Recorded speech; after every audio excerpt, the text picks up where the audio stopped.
वैशाख मास महात्म्य 15वां अध्याय। श्रुतदेव जी बोले, हे राजन, मधुसूदन भगवान के प्यारे पापनाशक वैशाख महात्म्य का फल और भी सुनो। प्राचीन काल में पांचाल देश में पुण्यशील और बुद्धिमान भूरियश का पुत्र पुरुयश था। पिता के मरने पर वह राजा हुआ। यह बहुत शूरवीर, उदार, धनुर्विद्या में बड़ा प्रतापी था। धर्मपूर्वक पृथ्वी पर शासन करता था, परंतु पूर्व जन्म में इसने जलदान नहीं किया। इस पाप के मारे कुछ काल में उसकी सब संपत्ति नष्ट हो गई।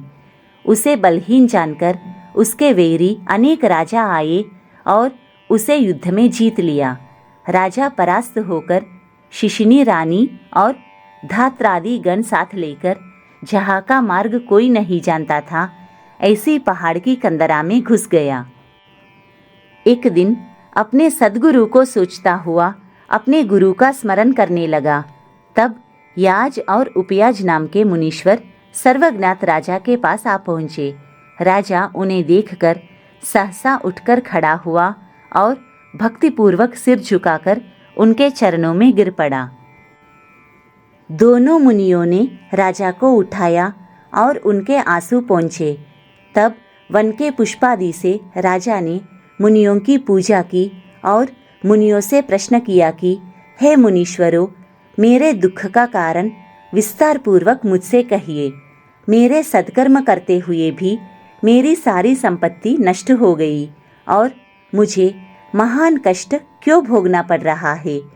राजा के अत्यंत दुख भरे वचन सुनकर थोड़ी देर ध्यान कर वे दोनों मुनि याज और उपयाज बोले कि हे राजन, सुन, तू पहले 10 जन्मों से अत्यंत घोर पापी व्याध रहा है।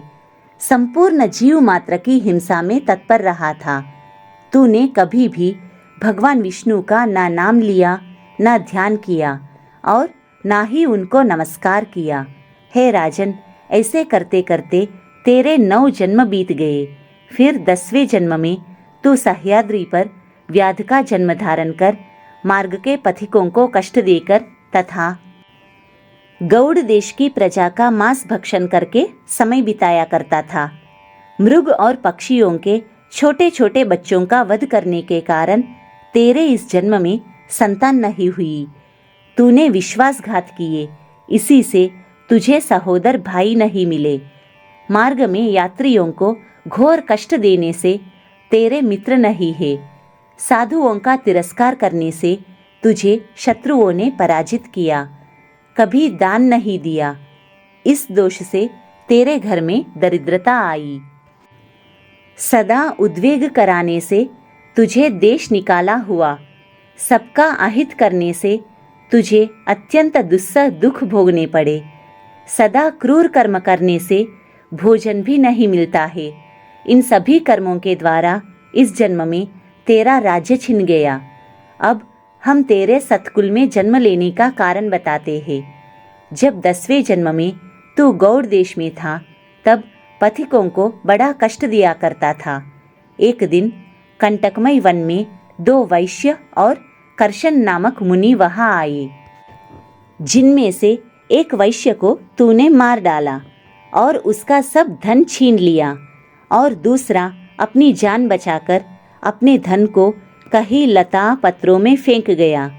और कर्शन मुनि भी अपनी मृत्यु के डर से धूप में भागे तो तृषा और धूप से व्याकुल होकर मूर्छित होकर गिर पड़े। तब तूने वैश्य धन कहाँ पटक गया है यह जानने के लिए कर्शन मुनि के कानों में फूंक मारी तथा कृमि और कीचड़ मिले हुए गड्ढे के जल से उनके नेत्र धोए और पंखे से हवा करने लगा। तब मुनि ने स्वस्थ चित्त हो जाने पर और तेरे पूछने पर वैश्य का धन पेड़ों में फेंककर भाग जाने की बात कही। तब तू मुनि को सुखपूर्वक चले जाने को कहकर गहन वन में चला गया। यद्यपि तूने अपने कार्य सिद्धि के लिए मुनि की रक्षा की थी, तब भी उस पुण्य के प्रभाव से तेरा जन्म महापुण्यवान विशाल राजवंश में हुआ।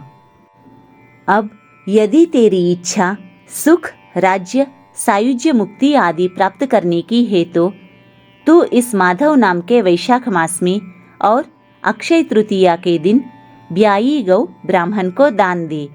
शमी, छतरी, प्रतिमा दान कर, प्याऊ लगवा, स्नान कर, माधव भगवान का पूजन कर। इन वैशाखोक्त धर्मों के करने से तेरी विजय होकर साम्राज्य की प्राप्ति होगी और सब सुख भोगेगा। तू अपने समान पुत्र प्राप्त करेगा तथा सब लोग तेरे वश में हो जाएंगे। साथ ही भगवान विष्णु के साक्षात दर्शन होंगे। ऐसे कुल पुरोहित दोनों ब्राह्मण याज और उपयाज राजा को समझाकर अपने अपने घर चले गए। तब राजा ने अपने पुरोहितों की आज्ञा के अनुसार अपनी बची हुई सेना को संग लेकर अपने संपूर्ण कुटुंब सहित पांचाल नगरी में प्रवेश किया और वैशाख के सब धर्मों को करने लगा। जब राजाओं ने फिर से चढ़ाई कर दी तब घोर संग्राम कर उन सबको जीतकर उनके राज्य में से 10 अरब घोड़े, 3 करोड़ हाथी, 1 अरब रथ, 10 सहस्त्र ऊंट, 3 लाख गधे अपनी पुरी में ले आया और सब राजा कर देने लगे।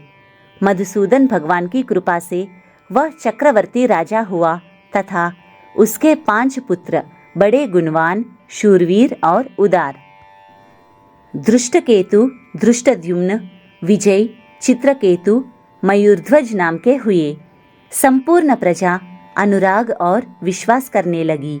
फिर पांचाल देश का राजा निष्काम चित्त होकर मधुसूदन भगवान की पूजा के लिए सभी धर्म करने लगा, जिनसे प्रसन्न होकर मधुसूदन भगवान ने अक्षय तृतीया के दिन चारों भुजाओं में शंख, चक्र, पद्म लिए, पीतांबर धारण किए, वनमाला पहने, लक्ष्मी तथा अनुचरों सहित गरुड़ पर चढ़कर साक्षात दर्शन दिए। उनके असहनीय तेज को देखकर राजा ने नेत्र बंद कर लिए। फिर उनके दर्शन करने से हर्ष के मारे सब देह में रोमांच खड़ा हो गया। नेत्रों से आंसू गिरने लगे और अत्यंत भक्तिपूर्वक हाथ जोड़कर सिर झुकाकर राजा स्तुति करने लगा।